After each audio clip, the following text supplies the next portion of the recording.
Hello, everyone. Until we are still, I see that people are coming.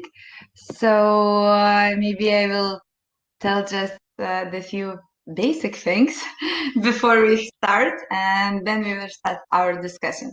So today here in Come On, Expect More, we will talk a little bit about how to empower women to become change makers in times of disruption. We will share our uh, experience and opportunities.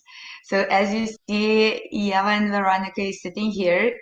So we represent very, I would say, fast-growing from the idea to business, to social business, actually, startup, Mindletic. And we have just received, like the last week, right? The first investment, which is €500,000. So they will tell you later more. Also, we see Arvydas Bloze, which is a very well-known investor in VC in Lithuania. And actually, as we are here in social entrepreneurship summit, like social economy, right? So Arvydas always resonates for me. Like I remember 7 6 years ago, then I have started to invite Arvydas to all our events. And Arvydas, come, we are talking about social impact. Yeah, but it's really, there is a huge perspective for those startups. And he just, because I don't know because of why, but he always like, okay, I will come to your panel. Okay, I will talk to your participants. Okay, I will take a look to your pitches. And it was like this. And now what I see in his portfolio as well, that we already started to discuss a lot about investment into impact. And yeah, so this is why we are this nice group here sitting and we will try to, not we will try, we will discuss. So what I would like to ask you, everybody who is attending the audience, I would like to ask you, just don't be shy. If you have any questions, just you have a chat, write everything. I will try to read every question, and definitely we will elaborate to reply. So we are still waiting for one more member, and I see that he wrote something. Okay, this is a problem because he's sitting in the train and is not able to connect through phone. Okay, so actually, I would like to start with that while women represent more than half of European population and create roughly a third of companies, but female entrepreneurs have much more difficulties than men in raising finance for their investments. And at the same time, women, what I really see that they are not so brave to start. Let's say if we are not talking about teenagers, because in teenagers we are very active and later something changed. But first of all, I would like to ask you, Ieva, as a main founder maybe of Mindletic, and Veronika is co-founder as well. You, psychologist, nothing to do with business, daughter of doctors, let's say, and here you are, Ieva, in less than 1 year has received investment of €500,000. What you're doing and what you're cooking, tell us. Hey everyone, nice to be here. Thanks for inviting us. I see some more people are joining all the time, so it's really great to see. So maybe I could start with describing what Mindletic is and why we're here. So in short, Mindletic is a mental gym for mindful organizations where employees can train their mind the same way we train our bodies, no matter how mentally fit and resilient we are. And here they can train either individually with a community or one-on-one with a certified psychologist, and based on data, predict and prevent emotional imbalance in the future. So that's the main goal where we are heading towards. And if talking about how I am related to this, yes, I have a background in psychology. And for the past few years, I've been working in tech, usually close to developers. So I'm more of a creative side, working with them. But at the same time, I think business is not far from any of us, even if we don't have a degree in business. We all want to work with sustainable projects. And business is a way of having your project for a longer time in comparison to, for example, some maybe shortly funded projects. And I think that this is why so many people are afraid of stepping into the business, because they see this as being something very alien. But actually, it's a way for us to create a financial stream for us to grow and sustain and work on problems that we are interested in. So I wouldn't say that I'm far from business in a way. I mean, I've been working in different organizations, and there were different ways of making that sustainable activity. So, and especially since we are not focusing on financial side, it comes together when you are focusing on a value that you want to bring and a problem that you're interested in. So, yeah. Yeah, I also would like you to elaborate a little bit more about terms than you have just thought about Mindletic for the first time, and like what was the period when you already started to talk to investors, to look for investors, and was brave enough, I would say, having this goal. Or foolish enough. Sometimes it also works. While studying psychology, I was interested how technology could help us out. I was never a believer in AI-driven help for social side. I think this is what makes us human. But connecting humans for social purposes, this was interesting for me. And actually, in 2019, I've been working in a UK-based startup that was focusing on connecting physical health professionals with those in need. And this is where I started thinking that we should do the same with mental health professionals and people interested in the topic. We should somehow connect them together.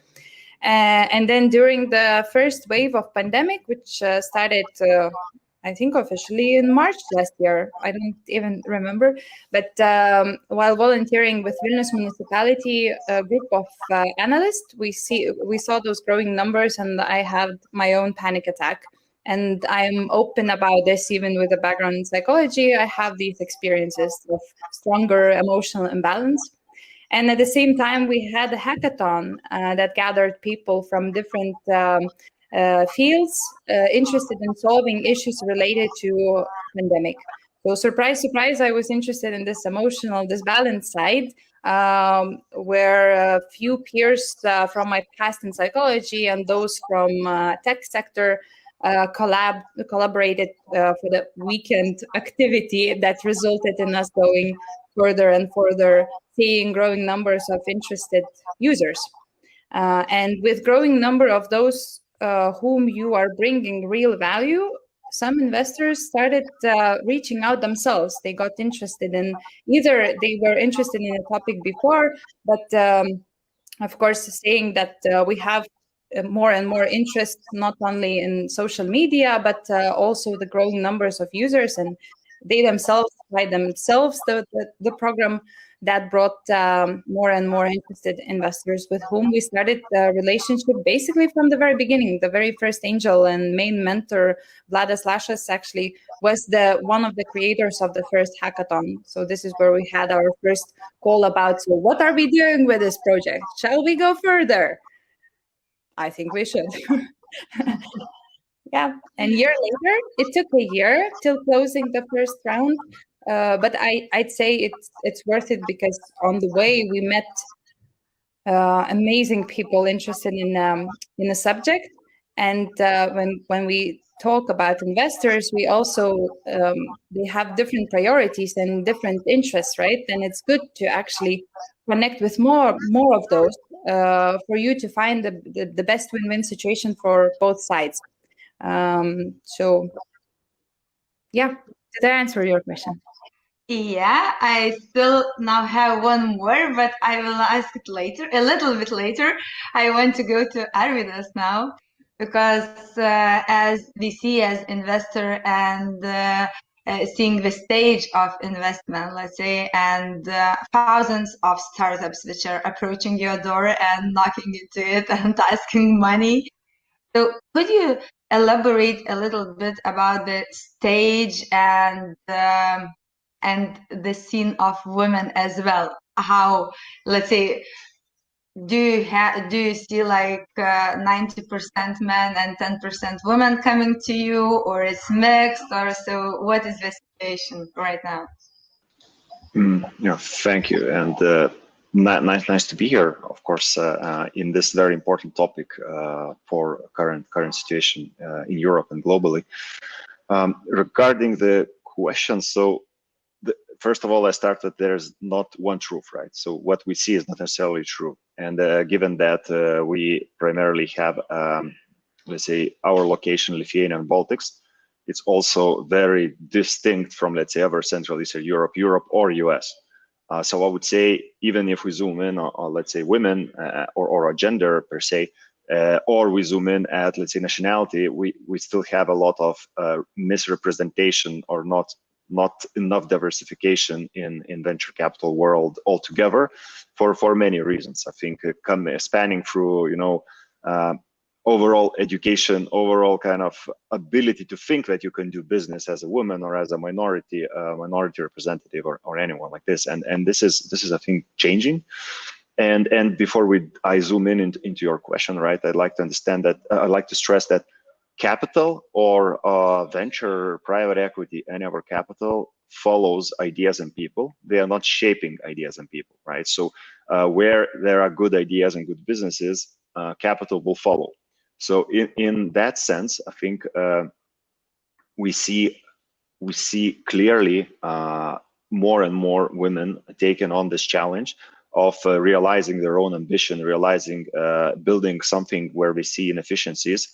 And I think this is great because it's very different dynamics of the company and very different way markets approach, how culture is built and so on.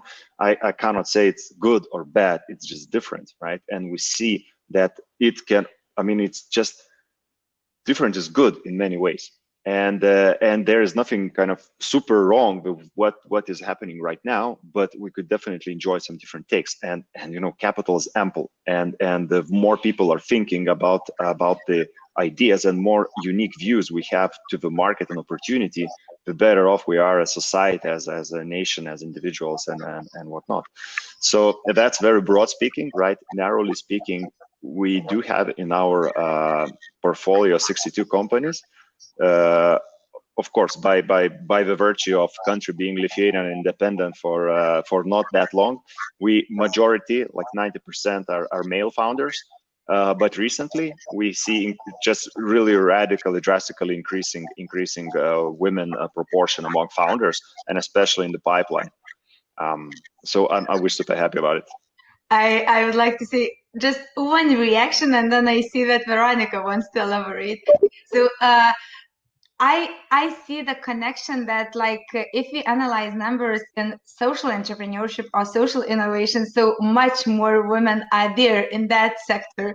So as we are turning a little bit more, we are turning to talk about the impact for a society, and a lot of broad solutions are brought on the table, let's say, with the impact. So maybe there is some kind of link why more and more women are coming, because more this increasing the part of their, let's say, businesses which they are developing and which are related with a passion, heart, and doing good, or tech for good. Veronika, you wanted to interrupt Arvydas and did like this and that. So now it's your turn. Do that. So hi everyone, very nice to be here. And Arvydas, no, not to interrupt, but actually I really, I found I think what you said is different dynamics. You know, if it's a female founders, if there are mixed teams, obviously the dynamics could be even better in the sense, right? Because they're taking two things from both worlds, if you want to say it in that sense, and, you know, mix it. And if you look obviously at the numbers, the mixed teams actually, they get better funding, but, you know, correct me if I'm wrong, you know, because, you know, all studies could be different.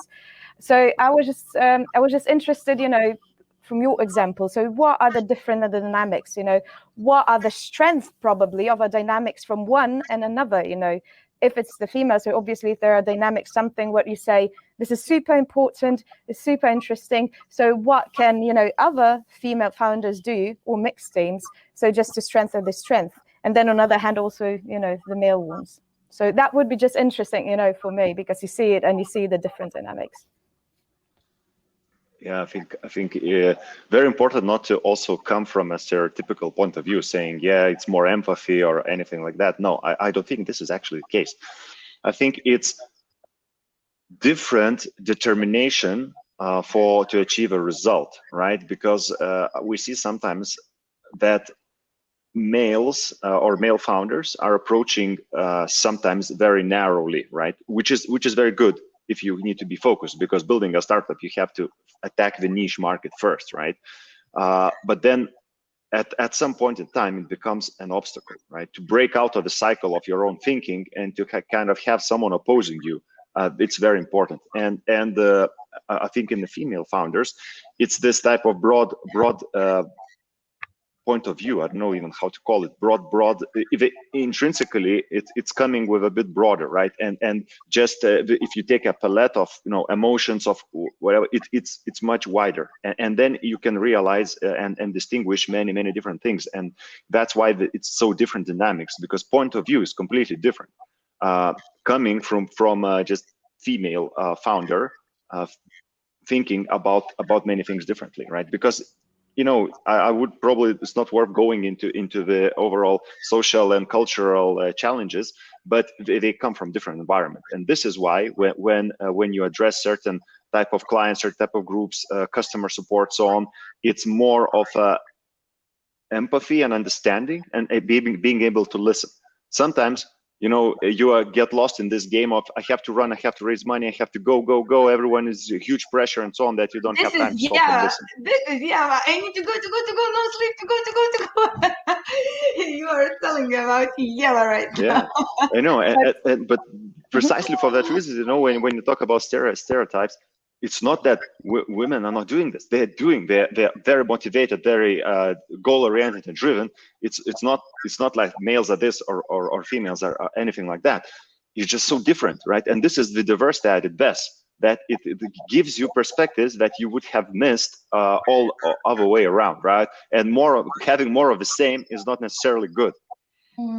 Yeah, but do you think it also could be the case that, you know, if you have a broader, you know, you come to the vision, and I think, you know, that Mindletic has a very good vision. You know, this is why I joined Mindletic from the first thing. So, but do you think if you have a wider vision, is it harder to actually, you know, to tackle where exactly are we going? Because, you know, as you say, the vision is very broad. So for some people, probably for some VCs, it's more difficult to understand. So where will I go? Because, you know, and if you are a little bit in a tunnel, like tunnel vision, but in a good sense, tunnel vision, you know, then you understand, okay, this is the idea, this is a problem, this is the idea, this is how we're going to solve, bam, bam, bam, you know what I mean? So I'm not sure if we should elaborate on that, but maybe sometimes it's really the case of imagination of VCs. I'm not saying that they're bad, you know, in a sense, but I was just thinking about it then you said that.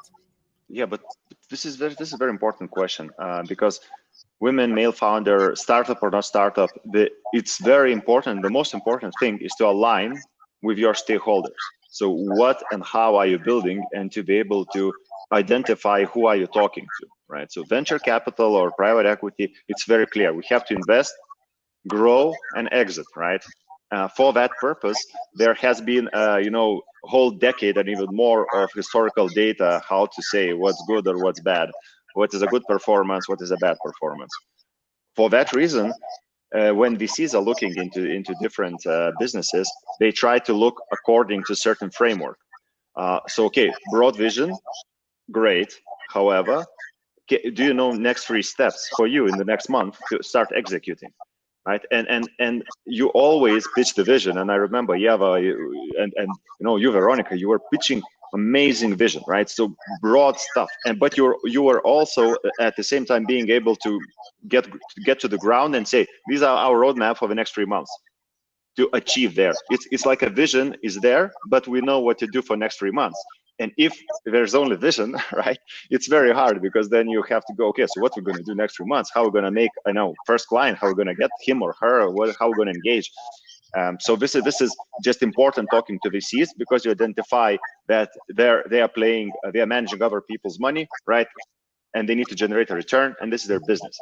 Of course, we also talked with Simona that there are more impact funds, social impact funds especially, that does not necessarily target financial return per se. Their KPIs are driven by social impact KPIs. And this is completely new kind of type of investor emerging that is bringing a lot to the table, saying that actually not only return matters, there's also like greater good for the humankind and society. Yeah, I would say return, not financial, right? But it's return because it's written for a bigger scale of a society or for the environment, and etc., etc. But I also maybe would like, okay, yeah, go, and then I will not forget what I wanted to say.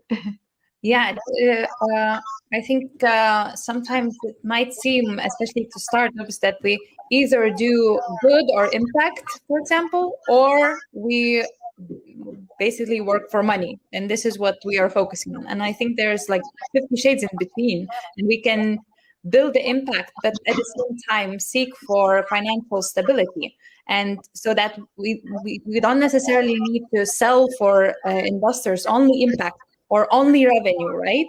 We can actually try together to find a common ground there, because VCs are not necessarily only money oriented, right? And they want to also live in a society that is, for example, more socially aware, right? Or more psychologically fit. So it pays off for the markets of other products that they are investing in, for example. So I think that we shouldn't see that as two poles, let's say, but rather the more complex thing, and not necessarily because it's ran by females. Men can also be pretty like broader thinkers. But for females, getting back to that side, I've noticed that those who, for example, had kids, they sometimes are more capable of juggling many things at the same time and still keeping it sane, when in comparison, those that don't have kids, not necessarily men, females, but also men, they tend to focus more onto one thing, and it's harder for them to see plenty of topics at the same time and manage that. Yeah, so I would like to add on, then women, when I'm mentoring for social startups, I always tell one that you need to think about money, because more money you have, more impact you can make. And this is already aligned with the goal of investors, right? Because more faster you grow, faster you can reach the exit. It's like if you really can make a big scale, then you can increase the value, right? So I think it's already those 50 shades that you told and which you described. But I also would like to share a little bit.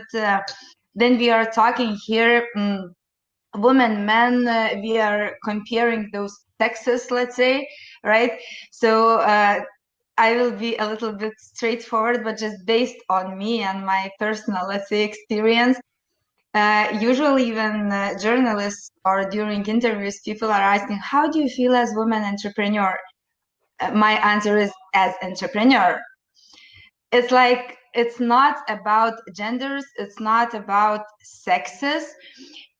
if we talk, let's say, one from Africa, another from Europe, and third from Asia, already it doesn't matter woman or man. It's like other stereotypes, other behavior, let's say.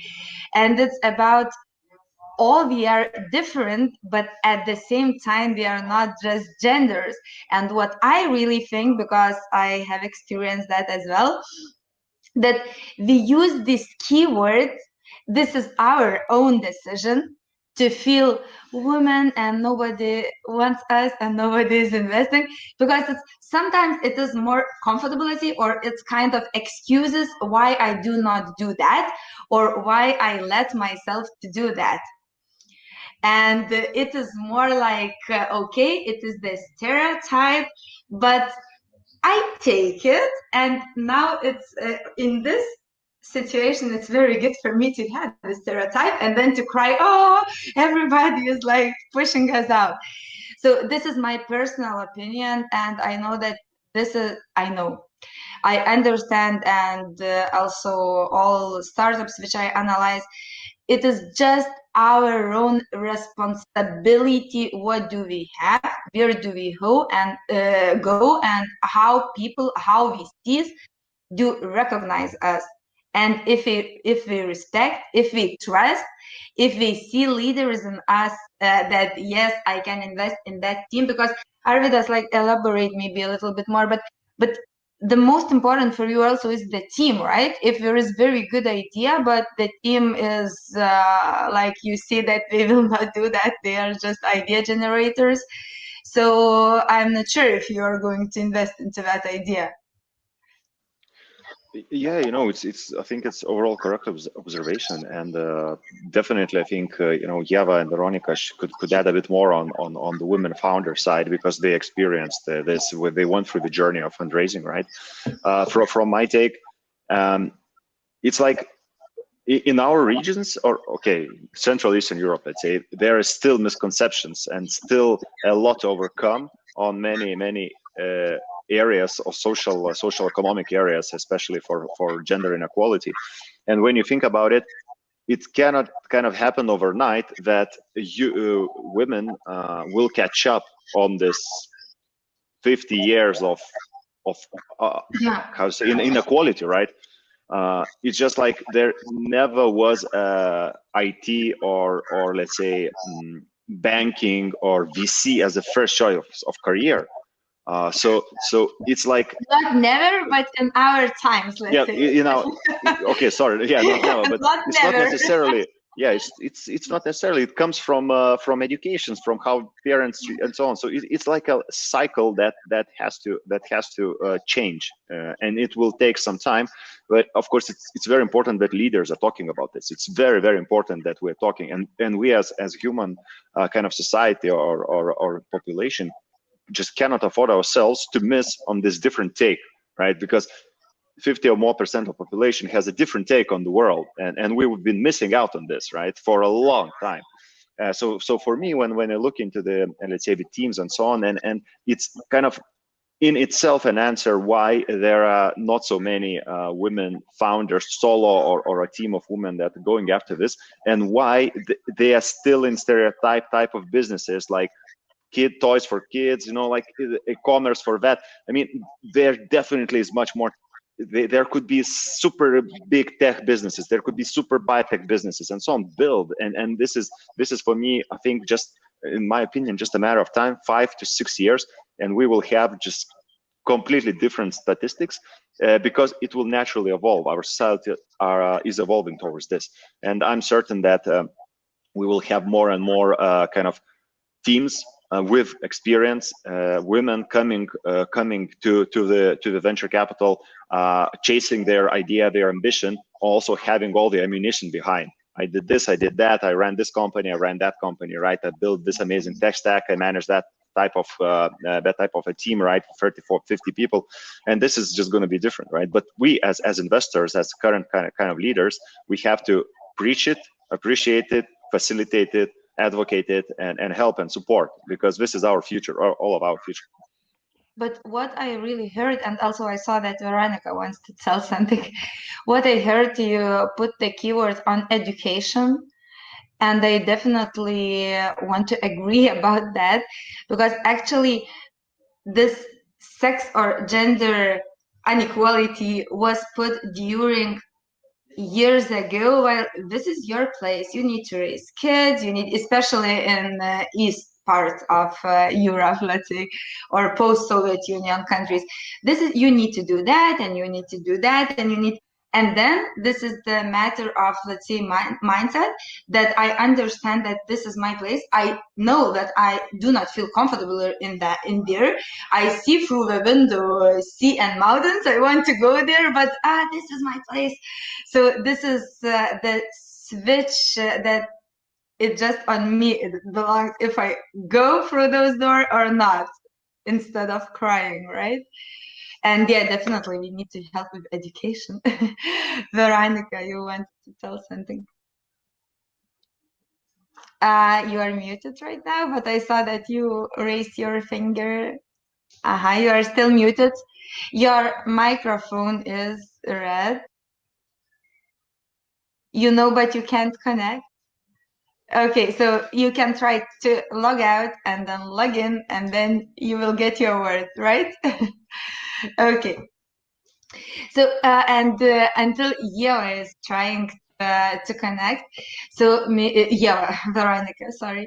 So maybe Ieva, you could tell a little bit about, as we discussed now, about a little bit about stereotypes, right? So you already ready? Okay, Yes. Can you so hear me? you can tell what you wanted, and then I will switch to the question for Ieva. So I think I want to react to two things what you guys said. So I think one thing what is really, really nice, that it's not necessarily only, the women we see who are pushing another woman, but also the males are coming forward and saying, it doesn't matter the gender, it doesn't matter, if your background, if you have your diversity or not, in the sense. So I really want to congratulate that, and I really think that's really a step forward for all of us, be male, female. And then another thing, looking at looking at the genders and looking at the differences in different countries, being in East Europe or West Europe, I think if I look at my friends, Lithuanian friends, I see if you're 25, you're already married, you're getting a kid. So it's very, in a very young age, instead of, founding a company, the women choose to have, a family. Well, that's my kind of a perception. Not necessarily, this is, but if I look at my friends, in Germany, where, I've been for the last 16 years, a woman getting married around 35, 32, getting a child around also that age. So you have a little bit of a time maybe also to think about the companies. If you look, at the women in different countries, but still, even that, and that's very, very interesting, even that, and if you look in West and East, it doesn't matter if you're female or male, still female are founding their companies less. So it's not children, so it's not the family, but it's still something different what motivates or doesn't to find a company. So just wanted, to remark on that. Yeah, but also then they are talking about those pregnancy moments or raising kids moments. In every country, it's a bit different, right? For example, let's take France. So we do not have their 1, 2, 3 years as maternity leave. It's like 3 months maximum when you go back to work. Or if you talk about United States, it's like 1 week and we go back to work, right? In Lithuania, we are kind of babysitted, let's say, as moms, because it's maximum you can take 3 years and you are still get some social let's say forgot the word. Insurance. You are insured, yeah. But at the same time, what I see around me and in our community, that more and more men are taking the parental leave instead of maternity leave, because women is going through a professional way, they are doing career, and now I feel this switch. But of course, we can talk just about our social bubble in which we live, right? And also, I wanted to ask Ieva before we had this small trick. Um, as you went through this journey, let's say, right? And you are one of the examples, especially for me, as we communicated really, really often, like almost every day, let's say. So I saw what we are talking, that you need to be brave, just you are alone, you are responsible for everything, how you go, and not just sit and cry, right? So what did you felt some challenges as being woman, let's say, in that journey? Because you had the regular normal startup journey. Even if you are social business, you went through totally regular traditional startup journey, right?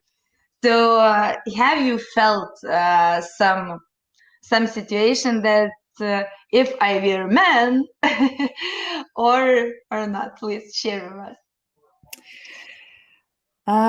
Yeah, I wonder if that's also inside of me, not necessarily the environment, but my cultural background is more, let's say, male-led, right? Our East Europe has more tradition of males being in leadership positions and being leaders at home, making decisions, right?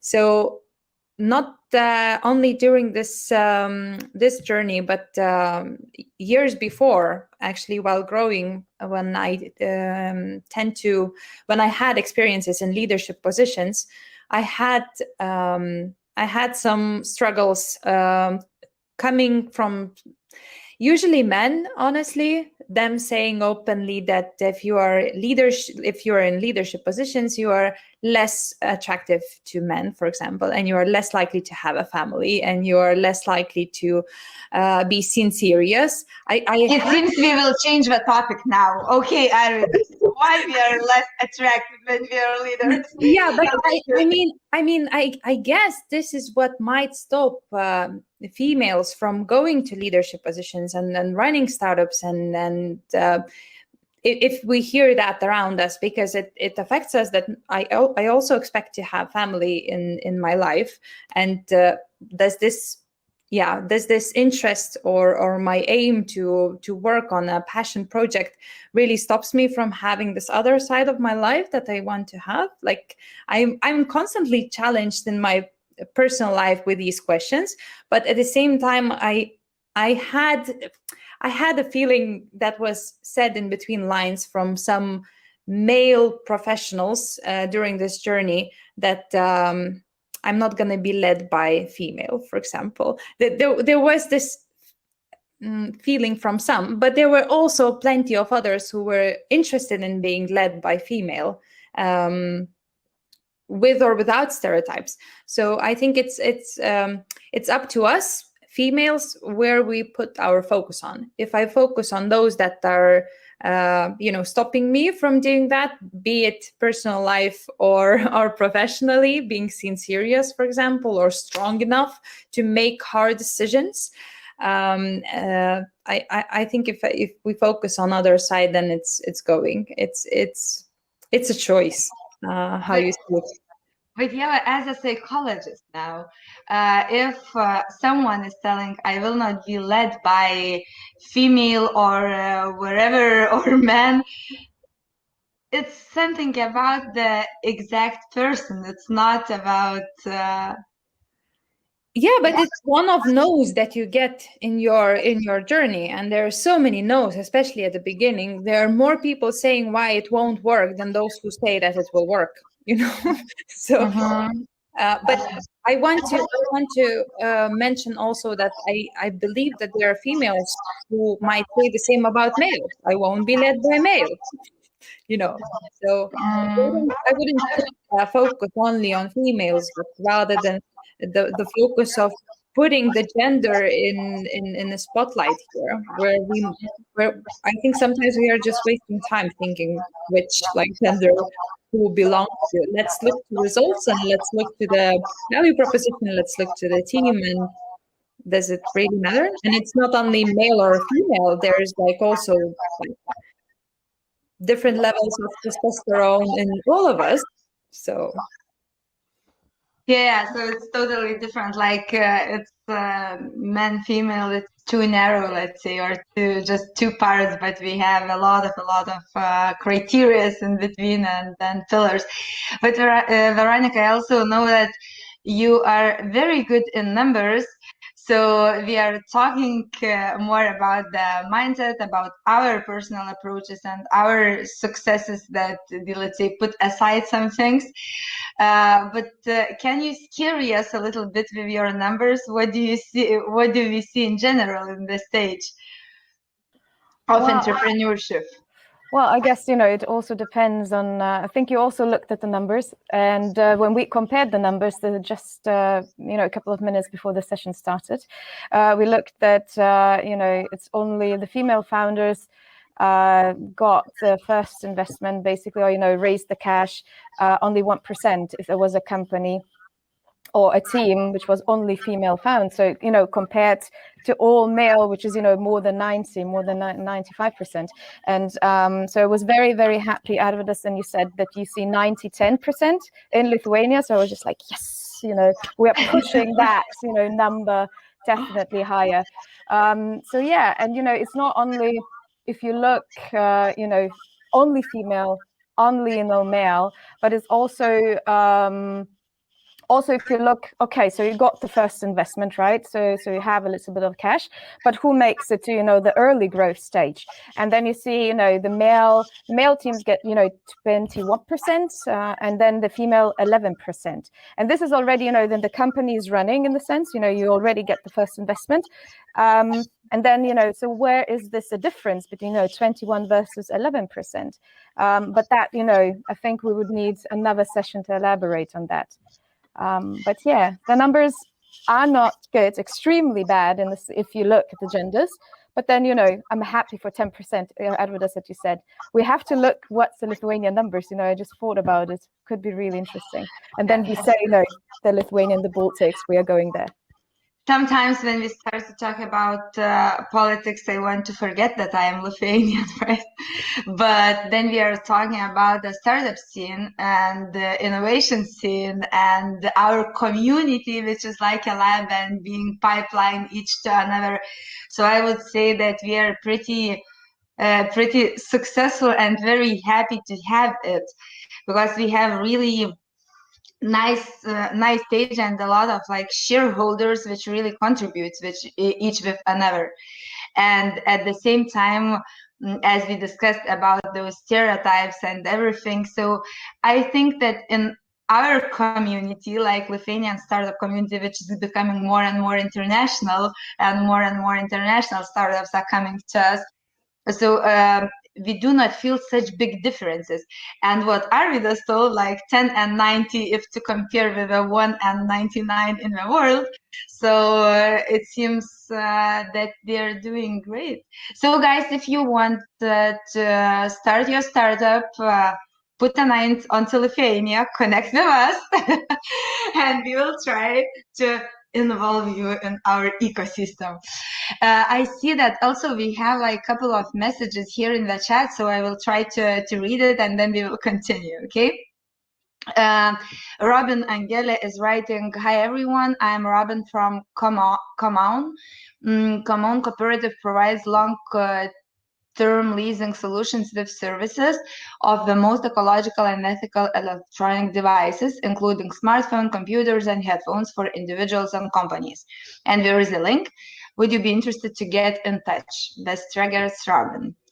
So it was maybe for Arvydas, but definitely we will take a look, and maybe we can offer to participate in some of our acceleration programs, and then to bring you to Lithuania.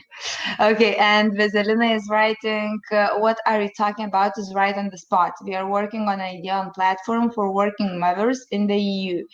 The team consists of women, and the product is for women. I see obstacles translating the need to ventures into an understandable language. I see now that I need to narrow it down to make it easily understandable.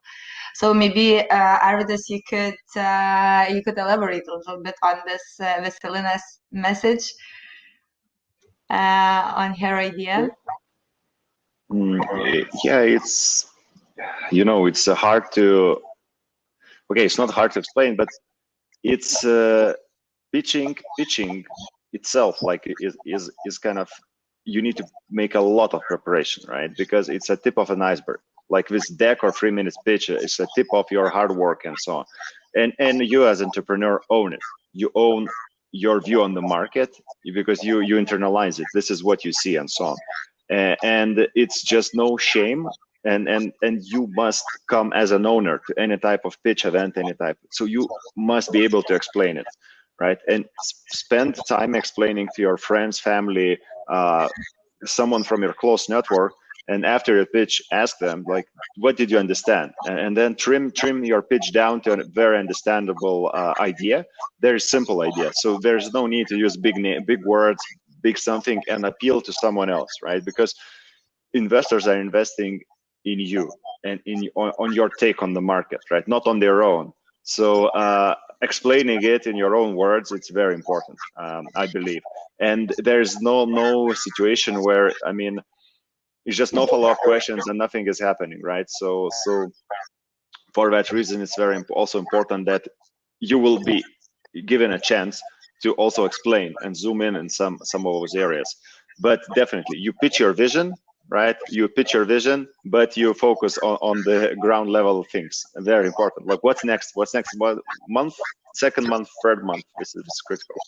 I also maybe would add some from my perspective as a startup mentor that you need to bring for ventures the proof that this problem is worth to have a solution, or your solution is worth for that problem.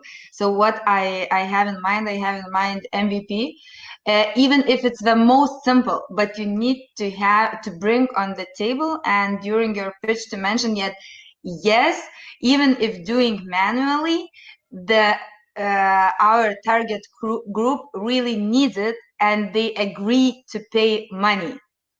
So then you say that, and then you talk, even if it's small numbers, I am sure that then already small fails during the pitch already disappears, because you already bring that, yes, people needs that, or businesses needs that. So I think it would be also one more add-on to elaborate on your proposal to investors. Okay, so I think we do not. Okay, thank you, Vasilina, for asking. So if somebody else have few questions, so you can ask until we are here. If not, then you will not get your answers. Okay, so as we are approaching totally to the end, and I would really love that people brought out some messages, right? Because we touched on psychological things and personal mind things, and also education, and what we really need to do. And sometimes we are not taught to do those things, right?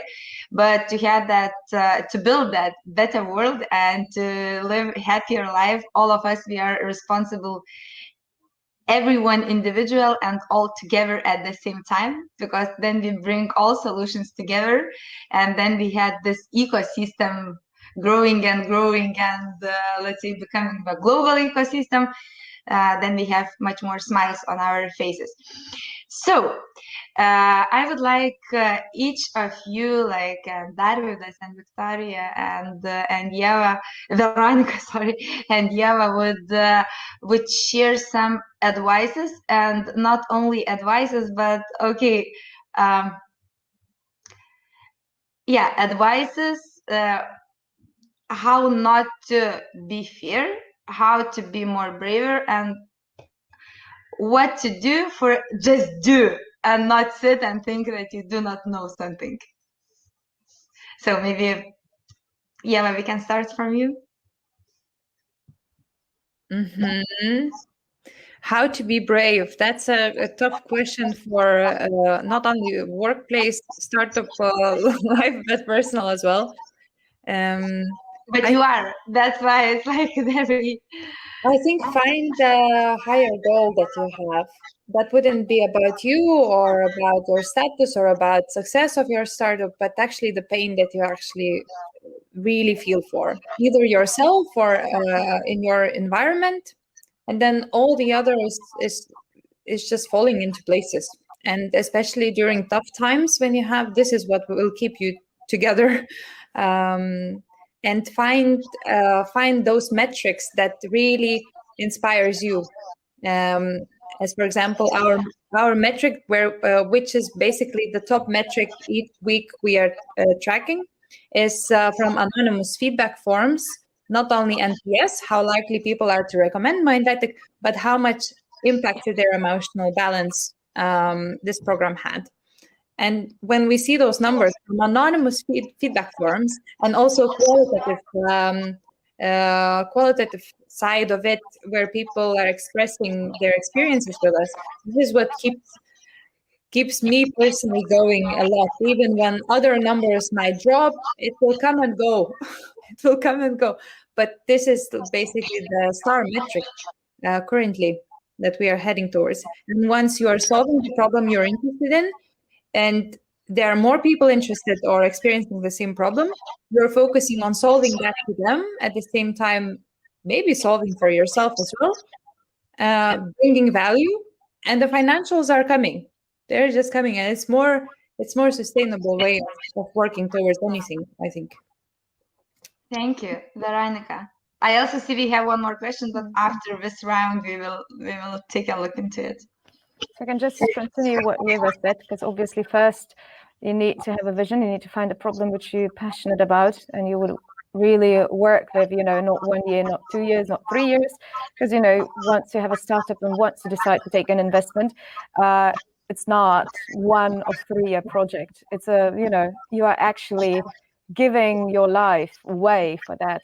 And I think for that, what you need to do once you find this is to be very, very brave. Looking at my example, just actually quitting and doing everything by saying, whatever, I just go all in and I go for it.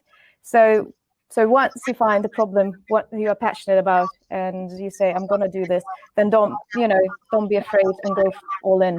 Because, if you want risk, you won't drink a champagne. And, not everybody drinks. Yeah, not everyone drinks, but, there are different kinds of champagnes. You can have you can drink kombucha. yeah. Mineral water, which is, in a way, champagne as well. So that's my advice. Once you find it, go for it. Thank you. Arvydas, maybe you have also some tips or tricks. Yeah, of course. Probably I will adjust it a bit to early stage, right? Because I don't think we have like Series C or D companies here yet. Maybe in 2 years we will. The one thing is human side of things, right? So in order to lead, in order to take care of others or to build something great, first you have to take care of yourself. That meaning you cannot come to a situation or you cannot come to any point of discussion saying, I have these boundaries that I will never cross, right? I will not work with that person. I will not work with women. I would not work under women, with women. I will not work with male and so on, right? On a woman. I will not do precisely this or that. You come in already predetermined kind of boundaries, and then it's very hard also to run a startup or be an entrepreneur because you don't have a perception. You limit your perception, and then it's very hard to read market signals. It's very hard to interpret the data, and that's why a lot of startups fail, because no one asks you to be successful, right? There's 90% of businesses failing to find business model. And this is intrinsically and inherently built in venture capital fund structures, right? So no one is punishing for this. This is the rules of the game. The rules of the game is to be perceptive, to be open, and to always question, am I building the best company? Am I actually solving the problem? Am I looking at the right direction? Right? Then it's easier to do like this. So my take is always, and advice is always to be like children. When we were born into this world, we just were looking at a very broad picture and zooming in onto the sound, zooming in onto the face, and then zooming out, right? So when there was attention needed, we would focus on this.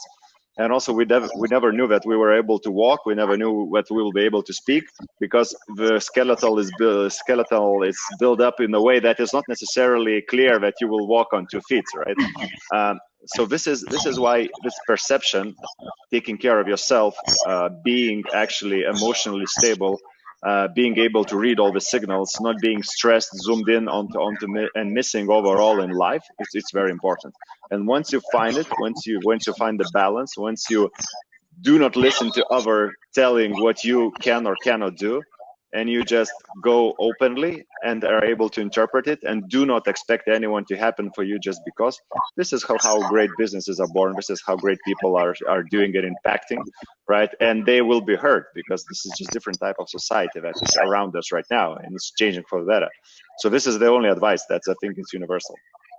It's amazing advice, Arvydas, and from me, I also would like to say something, because everybody did. So maybe I will elaborate even a little bit on top of yours, or as add-on for yours advice, that what I would say for to feel stronger and for to take out all barriers, just participate everywhere in all hackathons and all events, like where people are developing ideas, where people are trying ourselves. They just go and learn from doing, and it doesn't matter that during one event you think that you found a team an amazing idea, and later on you understand that it's not so amazing, that idea, or 2,000 companies already do that. It's not a problem, but this is what is strengthening, let's say, your shoulders, because then you are always solving the same task of the math, same formula. Then it's like you do it by heart, let's say, because it's very easy. It becomes very easy. So this is the same. What and Veronika told and Ieva told about that you need to have a vision, you have to understand what you are solving, and etc., etc. This is a kind of simple framework, like in the math, right? So, and then you are doing it, let's say, every second weekend, or just it becomes as your hobby. One day you wake up and you understand that already you know what you want to do, and already you know what you hate so much and you want to change it. So we also have one more question, and Reza saw his writing. What's your vision in terms of outcome? Meaning, how do you see the state of the people you impact through your common work in about 10-15 years? This question goes to which one of us? Meaning, how do you see the state of the people you impact through your common work in about 10-15 years? I think it's about it's for Mindletic. I think it could be for Arvydas as well. Okay.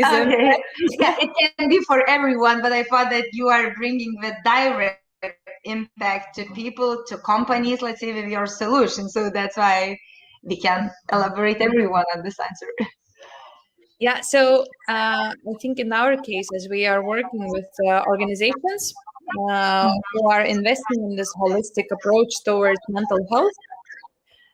If we have that much, 10 or 15 years, we could really see change in how people are communicating at the workplaces, how they are solving conflicts, how wide their vocabulary becomes. And on a society level, if we have enough companies doing that, we will see that on a society level, where we have less violence, because people will resolve things while reflecting, right, understanding themselves and others, and finding common balance. And hopefully we will have less disbalance. starting from panic attacks and going to a lot heavier things, like diagnosed psychological disbalance, or even suicide prevention. It's a very long shot. Now we are starting with those steps that we can actually do at the workplaces, with more self-aware people. Not only leaders, but everyone, and share responsibility for emotional balance within the groups and spreading that from that. Yeah, and actually it resonates a lot with what Arvydas told us, the main advice, let's say, that when you are in emotional balance, in this case, then you can take care on yourself, and then you take care on yourself, then you go faster and go through that entrepreneurial voyage as well. Because if you are ill and if you are not healthy, you are solving different problems, not how to. Not how to. Okay, so I hope that we have answered the question. Actually, we still do not know what we will have, what surprises we will have in 10, 50 years. But what personally me I see right now, I see that we are going more and more to that mindful world, let's say. People are thinking more about the humanity in our that tech world, let's say. So now we are trying to find what is the benefit of humans which robots can't copy. So we are still very needed in this term, and just we ourselves, we can create the world we want to live in. And there are money and there are investors, and definitely just we need to bring solutions on the table, and definitely that everyone is looking where